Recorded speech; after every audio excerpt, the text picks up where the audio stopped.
Y en los próximos 25 o 30 minutos pues vamos a contar en qué consiste esto del hidrógeno y las aplicaciones que estamos vislumbrando que se van a poder realizar de forma más inmediata, ¿no? El hidrógeno veremos que tiene aplicaciones en muchos sectores, pero no todos van a ser de aplicación inmediata y algunos en que por rentabilidad, por facilidad o por tecnología actual va a ser más fácil que simplemente de forma más rápida.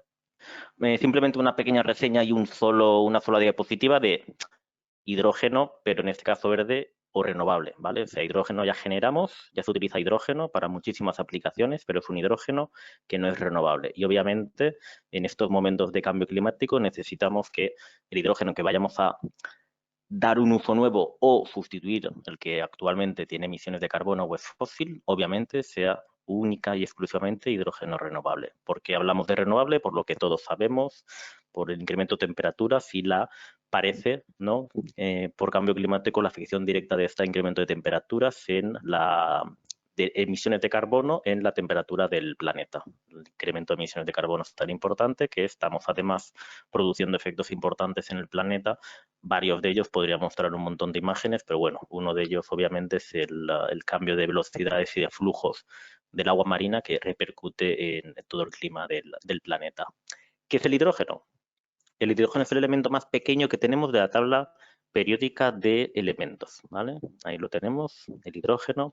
¿Y eso qué nos conlleva? Nos conlleva a ciertas propiedades del mismo, ¿vale? Es el primer elemento de la tabla periódica, es el más ligero, por tanto, de los que existe, formado por un protón y un electrón. Y, bueno, reseñar aquí simplemente que el 75% de la materia del universo es hidrógeno. El problema que tenemos es que el hidrógeno no está habitualmente o no nos lo encontramos en forma separada, en molécula en forma de hidrógeno. Siempre vamos a verlo atado o unido en otras moléculas, ¿no? Pues el agua del que vamos a hablar mucho, pero tenemos obviamente el metano, los carbohidruros, todas estas moléculas o compuestos tienen hidrógenos, pero no está el hidrógeno de forma unitaria.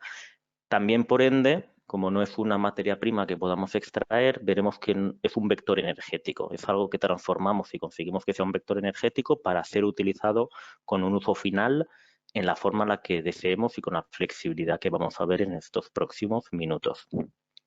Ventajas que tiene, por ende, el hidrógeno.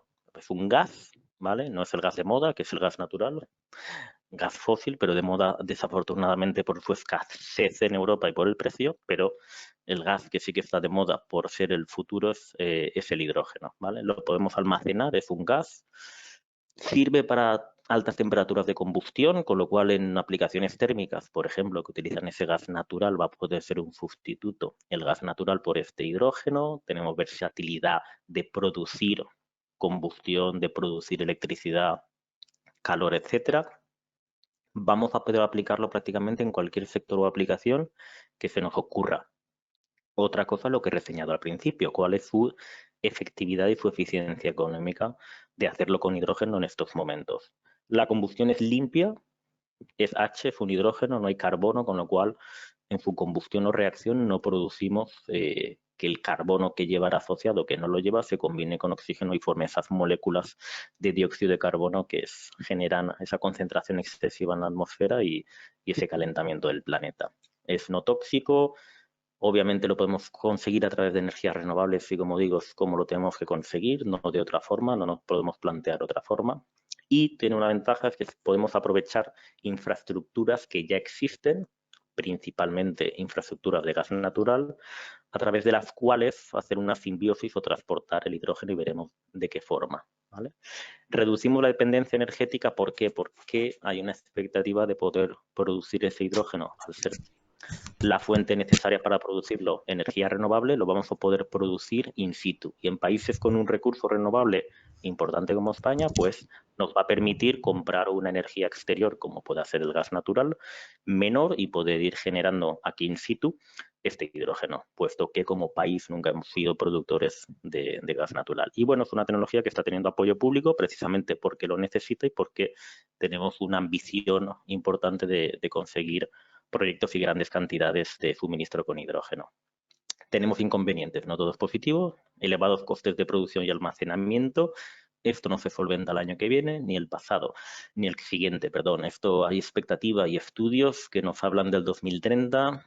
Algunos avanzados hablan del 25, antes de esta crisis, ahora ya nadie habla del 25, 2030, 2035, llevaremos una eficiencia económica de ese hidrógeno donde más o menos se parezca en costes al hidrógeno actual, que era barato antes de la subida del precio del gas natural, y podrá sustituir esa gran cantidad de hidrógeno que utilizamos a nivel mundial. Lo veremos durante el curso con grandísimo detalle. Podremos sustituirlo con hidrógeno verde, que será competitivo en precio. Eso es muy importante, obviamente, para la economía. La peligrosidad, esto ahora cuando lleguemos a una parte de una diapositiva matizaré un poquito más, pero tiene una baja energía de activación y un amplio rango de inflamabilidad. Baja densidad, este es, yo diría que es el problema más importante, y es que si queremos producirlo y moverlo para que sea consumido en otro lugar, el volumen necesario para transportar una cantidad de energía concreta es mucho mayor que si transportamos una cisterna de diésel, de gasolina o incluso una cisterna de gas natural criogénico, ¿vale? Es un problema. Si queremos transportar más cantidad de hidrógeno, lo tendremos que licuar, pero esto implica unas temperaturas tan bajas como estas. Para utilizar estas temperaturas tan bajas necesitamos tecnología y equipamiento complejo y muy caro. ¿Vale? Al tener tamaño de átomos de carbono más pequeñitos, tenemos habitualmente fugas en los materiales, a pesar de que sean materiales diseñados para ello. Y cuando prendemos el hidrógeno, tenemos la incomodidad de que es una llama incolora, con la cual a la hora de detectarlo, para saber que nos podemos quemar si nos acercamos, tenemos que utilizar otras formas de detectarlo. No nos vale el visual como una llama en cocina del gas natural o del gas butano, sino que tenemos que tener algún otro tipo, como por ejemplo infrarrojos, para no caer en el accidente de quemarnos por no conseguir ver la llama. Durante el curso veremos, obviamente, unos datos y unas transformaciones, unas correlaciones importantes a la hora de hacer ejercicios y calcularlo. Ahora, para este webinar, no es objetivo ello. Lo que sí que os cuento aquí es que la forma de producir el hidrógeno se puede producir de distintas formas. Procesos termoquímicos de alta temperatura, procesos biológicos a través de bacterias, electrólisis, que es la que vamos a ver o la que es, principalmente se va a producir el hidrógeno verde, aunque veremos que hay otras formas, y otras formas más directas, como por ejemplo la fotocatalítica.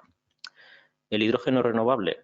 Veremos que el hidrógeno renovable es un tipo de hidrógeno. Empezamos con los colores. No todo el hidrógeno es verde. Como he dicho, venimos de utilizar a nivel mundial una demanda de hidrógeno muy importante en ciertas aplicaciones que luego contaré. Principalmente el 90 y pico por ciento a nivel mundial y el 99% en Europa del hidrógeno que se utiliza en refinerías para hacer fertilizantes viene de la descomposición del gas natural.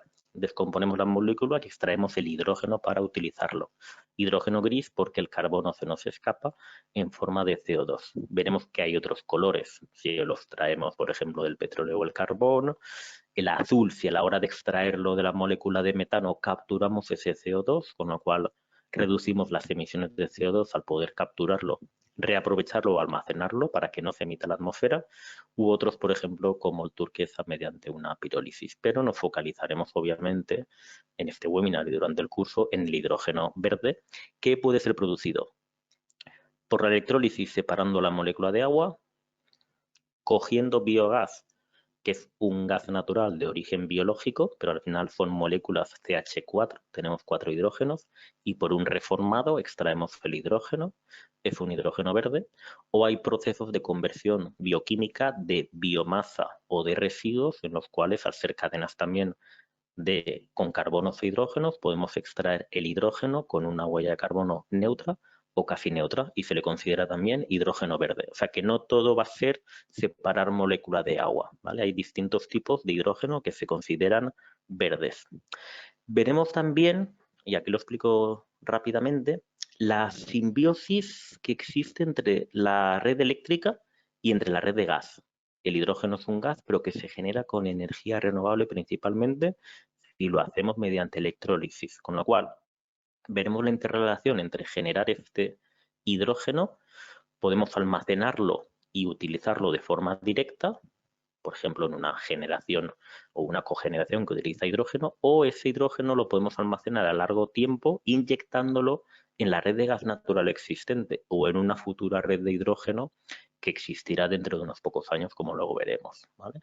O podemos coger biomasa y hacer otros procesos que no explicamos hoy, como por ejemplo la metanación o el biogás. De ese biogás extraer los flujos de CO2 que le quedan, CO2 más hidrógeno, generamos un nuevo metano, pero de origen renovable, que indirectamente puede ir a la red de gas natural. Veremos que la generación de hidrógeno al final es un gas y aunque la fuente energética para producirlo sea eléctrica, el comportamiento, los usos y el transporte va a estar más relacionado con la tecnología o la cadena de valor del gas, ¿vale? De un gas. Lo que pasa es que el gas más conocido es el gas natural, pero el hidrógeno es otro gas que va a empezar a coger un volumen importante. Aquí lo que vemos es la cadena de valor, pues desde la producción, que la haremos con energías renovables o con combustibles que tienen en su composición carbono, pero extraemos este CO2 capturándolo y podemos tener la molécula suelta de hidrógeno y a través del hidrógeno o lo utilizamos de forma directa, comprimido o licuado, ¿vale? Mediante un almacenamiento porque no lo consumimos en ese mismo momento o transportándolo a un sitio final donde lo va a consumir el usuario final, ¿vale? O podemos transformar este hidrógeno mediante unas fuentes de CO2 que hayamos capturado a un gas natural sintético, STH4, que como viene de un hidrógeno renovable y una captura de CO2, conseguimos también que sea un metano renovable, generado a partir de forma sintética de la molécula de hidrógeno y de una fuente capturada de CO2. Esto es la cadena de valor que se verá en gran detalle. ¿De qué forma podemos almacenar el hidrógeno cuando no lo utilizamos en el momento que se produce? Veremos dos estándares de forma gaseosa. Es como se produce, pero se produce atmósfera ambiente y ocupa muchísimo, con lo cual para poder utilizarlo en usuarios finales vamos a tener que almacenarlo a muchos bares de presión para que nos quepa una cantidad de volumen y por tanto energía importante en un volumen reducido de un tanque que vaya a bordo de un coche, un camión, un autobús, un barco o un avión. ¿Cuáles son los estándares? Normalmente nos encontraremos presiones de 300 bares como almacenamiento básico, pero podremos llegar hasta los 700 o incluso ya se está trabajando depósitos. Compresores ya los hay un fabricante español importante, pero depósitos para llegar a almacenar hasta 1000 bares, con lo cual la cantidad de energía que almacenamos aquí es mucho más importante que si lo almacenamos solamente a 300 bares. Si llegamos al hidrógeno criogénico o líquido, cuando reducimos la temperatura a menos 253, lo que conseguimos es que la reducción sea tan importante en que el volumen sea más importante. Aquí podéis ver la comparativa. Un metro cúbico, por ejemplo, la relación entre la reducción de volumen si el hidrógeno es criogénico, ¿vale? Pues con 3,8 metros cúbicos tenemos la misma energía que tendríamos en un metro cúbico de gasolina, pero si ese hidrógeno lo comprimimos a 700 bares, que ya es una presión muy alta, necesitaríamos 6,5 metros cúbicos llenos de hidrógeno a 700 bares para tener el mismo volumen de energía, o la misma cantidad de energía que tiene un metro cúbico de gasolina. Veis aquí la relación de criogenizarlo frente a tenerlo comprimido a muy alta presión.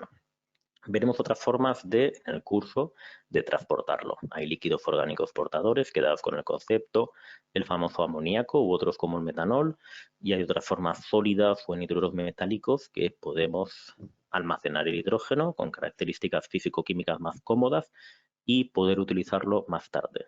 A veces transportarlo no, si son hidruros por el peso de ese componente que es utilizado como transporte, pero sí almacenarlo para ser utilizado 1 hora, 3, 5 días, 7 semanas más tarde del momento de la generación. O podemos transformarlo en otros gases, como el gas natural sintético en este caso, u otras cadenas de hidrocarburos que también son sintéticas. Si hemos generado hidrógeno renovable y hemos capturado CO2, podemos generar combustibles con cadenas de hidrocarburos, pues como es el queroseno o como es el diésel directamente. Veremos las propiedades de transportar el hidrógeno de distintas formas. Si tenemos un proyecto de hidrógeno donde queremos generarlo en un punto y transportarlo a distancias cortas, 10 kilómetros, por ejemplo, y el volumen no es muy grande, pues comprimiéndolo en cilindros y transportándolo con un camión, tendremos una eficiencia económica razonable. Aquí esto es una tabla, una matriz que sale de la hoja de ruta del hidrógeno española y podéis ver aquí unos primeros números, ¿no? 0,65, 0,76 euros el kilo, ¿vale? Veremos que el objetivo del hidrógeno es llegar a producirlo entre 2 y 3 euros el kilo. Si lo producimos en el lugar y luego nos cuesta 0,65 transportarlo, bueno, puede ser razonable. El problema es que no nos toque transportarlo 10 kilómetros, sino que necesitemos exportarlo, no es el caso parece que quiera, pero por ejemplo a Francia, ¿vale? 1000 kilómetros. En ese mismo camión comprimido, transportarlo tan lejos como consumimos recursos del camión y del conductor, se nos encarecería tanto o más de lo que vale en sí la generación del propio hidrógeno. ¿Qué hacemos para largas distancias? Ir a instalaciones de tubos. La instalación de un hidroducto o de un gasoducto es caro. Hay que abrir zanja, es un proyecto, hay que poner el tubo y cuesta un dinero. Pero si vas a transportar a muy largas distancias o volúmenes de hidrógeno muy importantes, sale más rentable y costes. Veis aquí, horquillas más bajas, generar hidroductos, ¿vale? Transporte de distancias más cortas y grandes volúmenes o volúmenes medios y distancias cortas. Aquí hay una tabla aproximada basado en un estudio, cuáles son los costes. La electrólisis, ¿en qué consiste? Separación de la molécula del agua mediante un equipo que se llama electrolizador. Está fabricado mediante un ánodo y un cátodo y ocurre la reacción química de separación de la molécula del agua mediante la aplicación de una corriente eléctrica con una membrana entremedia que deja permear el hidrógeno y no el oxígeno. Conseguimos recoger por una parte el oxígeno y por otra el hidrógeno. Empiezo a dar un dato importante. Cuando generamos hidrógeno mediante electrólisis tenemos dos gases. Estamos instalando un electrolizador para obtener hidrógeno, pero estamos recuperando oxígeno puro, ¿vale? Veremos en algunos procesos que el oxígeno va a ser útil. Hay básicamente tres tecnologías de electrolizador. El que se llama polimérico, el que se llama alcalino y el que se llama de óxido sólido. No vamos a dar en este webinar las características técnicas de cada uno, ¿vale? Pero sí indicaros simplemente que en este orden hacia abajo es el funcionamiento en la temperatura necesaria para cada uno de ellos. Este que funciona a tan alta temperatura es el más eficiente. Con un mismo kilovatio eléctrico que apliquemos al electrolizador somos capaces de conseguir un poco más de hidrógeno, pero las temperaturas de funcionamiento son así de altas, ¿vale? Ya veremos cuál es el resultado en eficiencia económica o el comportamiento operacional de meter un equipo a estas temperaturas y cuál es su funcionamiento, ¿vale? En continua o en discontinua. Nada, aquí vemos las tres tecnologías y cómo están configuradas las distintas membranas o elementos que conforman el electrolizador. Y aquí os dejo una tabla. Esto es una tabla que era válida antes de la crisis. Ahora la crisis lo que ha conllevado es muchísimos proyectos de hidrógeno, no solo la crisis, ¿no? Sino también fondos Next Generation que tenemos en Europa. Aquí tenemos las partidas económicas, estas de aquí, ¿vale? Me refiero. Vamos a hablar primero de las características técnicas. En esta tabla veis eficiencias energéticas de cada tipo de electrolizador que os he nombrado, alcalino, de membranas, el SOEC de alta temperatura, cuáles son las eficiencias actuales y las que se esperan a futuro para cada uno de los tres, los rangos de presión de salida y la durabilidad del stack del electrolizador, básicamente. Y aquí en esta tabla lo que os indicaba, un poquito el rango de inversión por cada kilovatio de electrolizador instalado, ¿vale? Se hablan de rangos económicos, depende mucho del tamaño del electrolizador. No es lo mismo comprarte uno de 10 kilovatios que uno de 10 megavatios. Pero bueno, aquí tenemos unas horquillas y la expectativa de bajada de precios de cada una de las tres tecnologías. La más cara, de alta temperatura. Todavía existen electrolizadores de pequeño tamaño y no es una tecnología completamente madura. Generamos el hidrógeno, lo acumulamos, lo transportamos y cuando lo vamos a utilizar, uno de los posibles usos es mediante pila de combustible. Pila de combustible, lo que os indicaba, tenemos generación de hidrógeno, lo acumulamos, lo transportamos y queremos utilizar en algún sector. Un sector que es más habitual y que estáis empezando a verlo es el de la movilidad. Ahora lo veremos, pero ¿cómo movemos los vehículos? Bueno, pues con una pila de combustible. Almacenamos ese hidrógeno en el vehículo, en el coche, en el camión, en el autobús y lo hacemos reaccionar en esta pila de combustible y conseguimos que a la salida, con el hidrógeno y con captura de oxígeno, nos genere electricidad y agua, ¿vale? Y con la electricidad movemos un motor eléctrico de ese vehículo. Aplicaciones miles en movilidad o aplicaciones miles en pequeños equipos electrónicos que necesiten de electricidad, ¿vale? Lo que queramos. en potencia, desde submarinos que tienen pilas de combustible hasta lo más habitual para llegar al espacio, que es utilizar pilas de combustible donde te llevas el hidrógeno y el oxígeno producido en la Tierra. Tecnologías del hidrógeno, ¿cómo ha evolucionado? ¿Esto es nuevo, esto del hidrógeno? Pues no, aquí vemos fotos de hace 100 años, en las cuales vemos unos electrolizadores muy grandes. Aquí veis unos datos, 135 megavatios, esto es algo importante, ¿vale?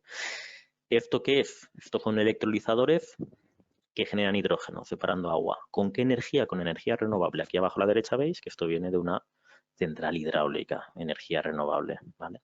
¿Para qué se generaba entonces este hidrógeno? Pues, por ejemplo, para producir amoníaco, que es básico para generar fertilizante, ¿vale? Aquí vemos otra imagen de central hidráulica y electrolizadores para generar ese hidrógeno. Si nos damos cuenta en la fabricación de gases de hace 100 años, esto fue una instalación tipo que existía en las ciudades españolas. Fabricábamos un gas a base de gasificar, de aplicar calor al carbón, que empezara a gasificar y sacar un gas descompuesto que tenía unas propiedades con un porcentaje de hidrógeno, otro de metano, algo de monóxido, CO2, y lo acumulábamos en estos depósitos arcaicos, ¿vale? Grandes, con una estructura y con una lona. Era la tecnología hace 100 años para poder almacenar. Esto ha evolucionado 100 años más tarde a una planta tipo.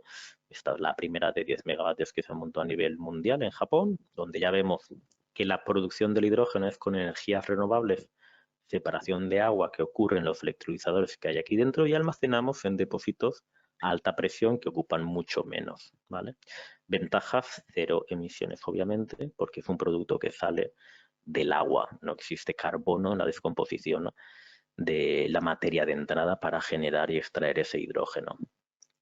Teníamos gasificación de carbón, donde obteníamos un gas con distintos gases en que una proporción importante era hidrógeno, pero no se utilizaba como hidrógeno puro para pilas de combustible, era una mezcla de hidrógeno, de metano, que era un gas que utilizábamos en las ciudades. En esa misma época, un poquito más tarde, ya se inventaron y ya se utilizaban los electrolizadores. Pero una vez conseguimos el reformado de gas natural a hidrógeno, o sea, cogemos la materia gas natural, que allá por los 50 empezó a poder traerse con metaneros, con barcos o con gasoductos de larga distancia que se montaban entre países productores y países o áreas consumidoras, nos traíamos el gas natural y por un proceso de calor podíamos separar la molécula de hidrógeno. Era el proceso más económico en lugar de estar utilizando este tipo de electrolizadores, ¿vale? Con la economía del gas natural continuamos generando casi todo el hidrógeno de este mundo mediante el reformado de gas natural, pero con la conciencia y la necesidad de la continua descarbonización que tenemos, hemos llegado a la economía del hidrógeno por necesidad. Y esa fabricación de electrolizadores que teníamos la retomamos y necesitamos escalarla y hacerla más eficiente. Como he dicho antes ya, en la carrera espacial, en el Apolo 11, ya teníamos pilas de combustible. Estas son 3 pilas de combustible que generan electricidad mediante hidrógeno y oxígeno. Aquí abajo, aquí están las pilas, y aquí abajo vemos depósitos, uno de hidrógeno y otro de oxígeno. ¿Por qué nos llevábamos a bordo las dos cosas? Pues porque en el espacio no podemos conseguir el oxígeno, había que llevárselo también. De hecho, el accidente del famoso Apolo 13 fue porque reventaron tanques de oxígeno. Aunque teníamos pila de combustible y teníamos hidrógeno, si no teníamos oxígeno no podía producirse la reacción y los pobres astronautas se quedaron sin producción eléctrica y sin agua dentro del habitáculo, ¿no? Y tuvieron, en vez de alucinar en la luna, tuvieron que dar la vuelta y volver en muy malas condiciones a la Tierra. Y ahora en la carrera espacial, el nuevo tipo de cohete para llegar a la Luna que ha definido la NASA, el SLS, que es famoso en los que nos gusta la carrera espacial porque lleva 2 intentos fallidos de ser lanzado la semana pasada, pues va a utilizar ya hidrógeno puro para la propulsión central, ¿vale? Los cohetes laterales son de combustible sólido, como los del Apolo, pero la propulsión principal para salir fuera de la atmósfera y empujar la nave lo más lejos posible para que coja la trayectoria de la Luna, es con hidrógeno. Y los problemas que ha tenido de no poder lanzar es porque los brazos de alimentación de ese hidrógeno criogénico al tanque tenían una ligera fuga. Por el tamaño que os he dicho y las propiedades del hidrógeno, fuga. Esa pequeña fuga era superior al porcentaje mínimo recomendable y aumentaba la posibilidad de un accidente ante una chispa. Y decidieron no lanzarlo. O sea, ya puede ser la NASA y pueden haber revisado los sistemas, pero el hidrógeno tiene estos inconvenientes y se han anulado los dos lanzamientos debido al repostaje del hidrógeno. El hidrógeno hemos visto que necesitamos transportarlo si no lo consumimos in situ. Una de las formas de transportarlo es por las redes, por los tubos. Por los tubos de gas natural existente, haciendo una mezcla, ya lo veremos, o construyendo nuevos tubos, que en este caso le vamos a llamar hidroductos, y se va a empezar a configurar una futura red de hidroductos para transportar el hidrógeno puro de un punto de generación a un punto de consumo. En Mallorca hay un proyecto muy famoso, el Green Island, con todas estas empresas que estamos colaborando, y hay un ecosistema de producción de hidrógeno mediante fotovoltaica, un par de parques de 6 y 7 megavatios, un electrolizador que llegará a ser de 10 megavatios, aunque se ha instalado inicialmente uno de 2, y genera un hidrógeno que se va a inyectar. Aquí tenemos la generación, hidrógeno. Una parte se va a inyectar en un hidroducto que se está acabando de construir y irá directamente a unos surtidores para alimentar vehículos y otra parte de ese hidrógeno se mezclará en la red existente de gas natural y tendremos como resultado un gas mezclado. Un gas con una propiedad muy similar al gas natural, porque la mezcla máxima que nos permiten de hidrógeno en la red de gas en la actualidad es de un 5%, pero tenemos un 5% de gas descarbonizado o sin emisiones. Y otra parte del hidrógeno se transportará en cilindros a 300 bares a otra ubicación que es la estación de repostaje de autobuses de Palma de Mallorca. Se han comprado 4 autobuses de hidrógeno y van a repostar hidrógeno verde del que genera este proyecto. Aquí lo tenéis representado de otra forma, esquemática, ¿vale? Y el esquema del proyecto es, tenemos energía renovable, tenemos derechos de agua, hacemos la hidrólisis o electrólisis, separamos y este hidrógeno, para transportarlo de forma económica, lo inyectamos en la red de gas natural. Pero, ¿qué es lo que España va a priorizar en cuanto, por lo menos, la subvención del hidrógeno verde en estos proyectos iniciales? Pues, como dice el director general del IDAE, dan prioridad al hidrógeno que se produce cerca del punto de consumo. Y las primeras ayudas que salieron en febrero o mayo, que están adjudicándose en este momento, han priorizado generación y consumo del hidrógeno in situ o en las cercanías. No generar hidrógeno en una ubicación y moverlo 300 kilómetros con cilindros de hidrógeno comprimido para llegar a otro lugar, ¿vale? O sea, las primeras o los primeros proyectos está promocionando la sustitución de hidrógeno gris actual generado in situ, pero consumido también in situ. Hemos visto que el hidrógeno se puede mezclar en pequeñas cantidades en la red existente de gas natural, pero también he dicho que lo normal es que configuremos redes de hidrógeno pura, ¿vale?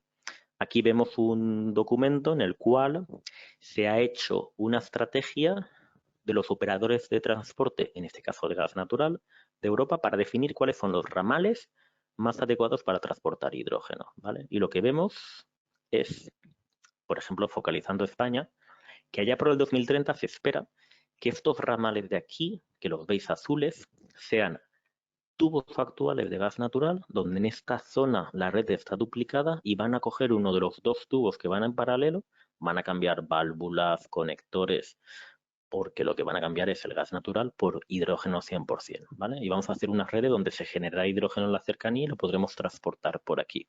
Un poquito más adelante nos conectaremos un poquito más. Y allá por 2040 o un poquito antes, lo que queremos es, como país potente en energía renovable, queremos generar nuestro hidrógeno, pero también exportarlo. Hemos visto en la matriz que el transporte por tubo es muy económico frente a mandar un camión de Madrid a París, ¿vale? Con lo cual, las conexiones con Francia, que ahora están en el debate del famoso tubo MidCat para ampliar la capacidad de exportar el gas natural que en España nos llega por tantas plantas de regasificación, a España que le interesa, pues mi opinión, y creo que se ha dicho públicamente, que se haga esa conexión solo y solo cuando se abra la zanja se mete un tubo de gas natural que ya estará preparado para en un futuro transportar hidrógeno en lugar de gas natural, pero montar al lado ya un tubo de hidrógeno puro, ¿vale? Para que Europa, ya que le vamos a facilitar exportar el gas natural que nos puede entrar a España, no que sea español, sino que nos entra a España, que ya nos paguen también esa primera conexión, que en este caso sería por aquí. Color amarillo significa construcción nueva de tubo que todavía no existe, y podamos tener un transporte de promotores españoles a consumidores europeos que necesitan de ese hidrógeno, o países como Alemania que tienen menos recursos renovables para generar un hidrógeno competitivo. Si nos vamos del nivel continente o país y necesitamos, al igual que se hace con el petróleo, con el gas natural o con el carbón, mover este recurso energético de unas partes del mundo a otras, nos va a tocar hacer el transporte mediante buques, ¿vale? Buques portadores de combustible, en este caso no petróleo, no gas natural, sino buques portadores de hidrógeno. Bueno, pues hay un proyecto ya desarrollado que se pilota para demostrar la viabilidad de poder transportar hidrógeno. Se está haciendo entre Australia y Japón. Se ha construido un barquito, ¿vale? Que lo que hace es, aquí tenéis a la izquierda dibujado, unas minas de carbón, están gasificando el carbón y extrayendo el hidrógeno, luego ya capturan el CO2, ¿vale? Pero están capturando el hidrógeno, lo están criogenizando y lo están transportando en barco hasta Japón, 9.000 kilómetros, para que se consuma en Japón, ¿vale? Aquí tenemos la gasificación, lo transportan en camiones 150 kilómetros hasta el muelle, aquí está la planta de llevarlo a criogenia, a menos 253, ocupa menos volumen, lo meten en el barco y se transporta, ¿vale? De Australia a Japón. Esto es un primer proyecto de un barco pequeño, no sale económico mover hidrógeno con un barco tan pequeño, pero ya fue un barco real que demuestra toda la tecnología de almacenamiento, de criogenia y de transporte por el mar, por un mar complicado, para llegar de un continente hasta otro, ¿vale? Y aquí ya cuando llega Japón, que es de los países más avanzados del mundo en el consumo del hidrógeno, ya lo demostraron en las últimas Olimpiadas de Tokio, pues ya está utilizando ese hidrógeno, ¿vale? Aquí tenemos el barquito construido, pero ya ha entrado en operación. Desde diciembre ya está haciendo algunas operaciones de movimiento de hidrógeno. ¿Cuáles son los usos del hidrógeno? Que estamos hablando varias veces de ellos. Los que queramos, convencionales, transporte, estacionar, inyectarlo en las redes de gas natural, usos actuales del hidrógeno en las refinerías, generación de amoníaco, fertilizante, producción de metanol, en alimentos, metalurgia, vidrio de alta calidad, transparente, etcétera, etcétera. Uso residencial que nos vamos a encontrar. Bueno, pues alguna empresita como esta está desarrollando una pila de almacenamiento. Tengo fotovoltaica en casa y inversor y genero con un electrolizador hidrógeno que lo almaceno aquí en unos cartuchos de metal. Cuando necesito electricidad, retorno este hidrógeno mediante una pila de combustible y me genera electricidad y la consumo por la noche. ¿Vale? Esta es la estructura. Es un dispositivo caro que más o menos almacena lo mismo que 3 baterías de las que vende Tesla. Otra forma es generar hidrógeno centralizado y distribuirlo por el barrio con tubos específicos de hidrógeno. Esto lo que te permite es tener un transporte de hidrógeno a todo el barrio, fácil, con un punto de generación único, pero tienes que cambiar todos los equipos de consumo. Si tienes calderas de gas natural, para que consuman hidrógeno necesitas calderas nuevas. Otro concepto que lo veremos en el curso, ahora no lo voy a explicar, es dentro del residencial generar comunidades energéticas donde conseguimos mayor potencia o excedentes de energía renovable más económicas que nos permite generaciones de hidrógeno más importantes y usos en pilas de combustible como esta de 70 kilovatios. Esto ya lo explicaré bien en el curso. Usos industriales, refinerías, el mayor consumo de hidrógeno en España, hidrógeno gris, el 70% del que se consume en España son las refinerías que tenemos, refinar el petróleo, ¿vale? Hay un proceso en el cual tenemos 3 procesos en las refinerías, lo veremos durante el curso, en el cual necesitamos hidrógeno para ciertas cosas. Como ya gastamos hidrógeno, si lo hacemos verde, estamos sustituyendo directamente hidrógeno necesario de un proceso de gris a verde, ¿vale? Reducimos emisiones. Hay un montón de proyectos que ya veremos, tanto en Alemania como algunos en España, para producir hidrógeno en las refinerías. Síntesis de amoníaco. El amoníaco NH3 es la base del fertilizante o de la urea. SH se produce ahora mismo en las plantas fertilizantes comprando gas natural y separando el hidrógeno con un reformador. Pues la idea es generar electrólisis, hidrógeno in situ en las plantas, como el proyecto de Puertollano de Iberdrola con Fertiberia, y sustituir hidrógeno gris por hidrógeno verde. ¿Vale? El proyecto que veremos en detalle es el de Iberdrola. Y luego vamos a utilizar el hidrógeno directamente como combustible. Veremos cómo se utilizan los hornos para la fabricación de aceros, ¿vale? Veremos cómo compañías que venden hidrógeno gris para pequeños usos van a hacer proyectos para tener hidrógeno verde, para utilizar como combustible en procesos. Y empezaremos a ver algunos detalles de plantas importantes de producción, ejemplos como esta de producción de combustible en Canadá de 20 megavatios, a la cual la acaba de igualar Iberdrola y Fertiberia con el proyecto Puerto Llano, y veremos cómo como combustible el hidrógeno puede ser inyectado en las turbinas actuales de gas natural. Veremos en detalle cómo según la turbina acepta más o menos porcentaje o tenemos que hacer algún cambio tecnológico en la turbina para que nos acepte más porcentaje de hidrógeno y por tanto empecemos a descarbonizar parte del gas que utiliza esa turbina. Cara al transporte, lo que veremos es el detalle de cómo están construidos los vehículos, ¿vale? Con su depósito de almacenamiento de hidrógeno a 700 bares en caso de coches, su batería intermedia que ataca al motor eléctrico y cómo esta batería se rellena con electricidad que genera la pila de combustible, que es la que utiliza este hidrógeno, ¿vale? Aquí en 3D. Y veremos que la ventaja principal para la movilidad es que el repostaje de estos depósitos se hace parecido en tiempo a la gasolina o el diésel. En 5 minutos, en contra de lo que pasa en un coche eléctrico que necesitas cargarlo si es de forma rápidamente, y si es lenta, horas en tu casa, en hidrógeno lo que nos permite es recarga rápida. Veremos distintos modelos de vehículos que existen y veremos hidrogeneras que se han montado en España o en otras zonas. Veremos la ventaja de países europeos frente a cómo estamos en España, que estamos bastante pobres todavía, o otras zonas del mundo, como Japón que veis aquí, que consigue poder tener una economía del hidrógeno que permita miles de coches de hidrógeno porque tienen donde repostar, ¿vale? Veremos que es un poco más maduro todavía el uso de autobuses de hidrógeno en distintas zonas, capitales o ciudades del mundo y como ya en España hemos practicado y vamos a hacer 8 autobuses de hidrógeno en la ciudad de Barcelona que van a repostar con una hidrogenera que ya se ha instalado y luego pruebas de autobuses por otras ciudades.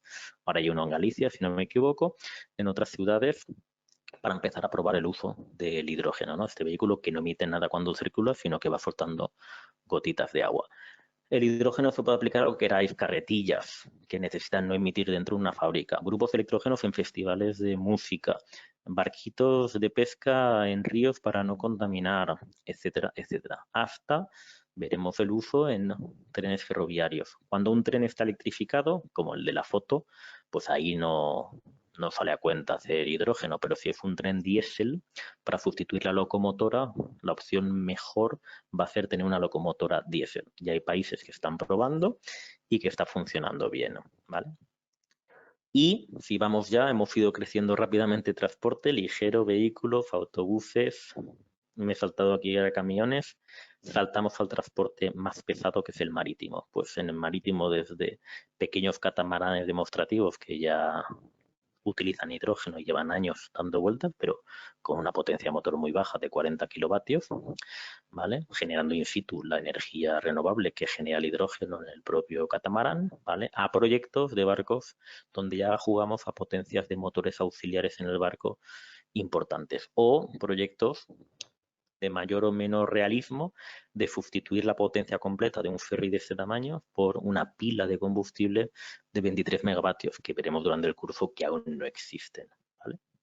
Y ya si vamos a la aviación, se han hecho pruebas en el pasado de mezclas de hidrógeno o de uso puro de hidrógeno en turbinas de aviones y hay una expectativa de tecnologías de avión ya maduros a partir del 2035 para que viajen con hidrógeno puro. Y finalmente en el curso veremos, ahora no, que hay estrategias de hidrógeno que marcan el camino. Tenemos una europea, que es esta de aquí, y tenemos una española.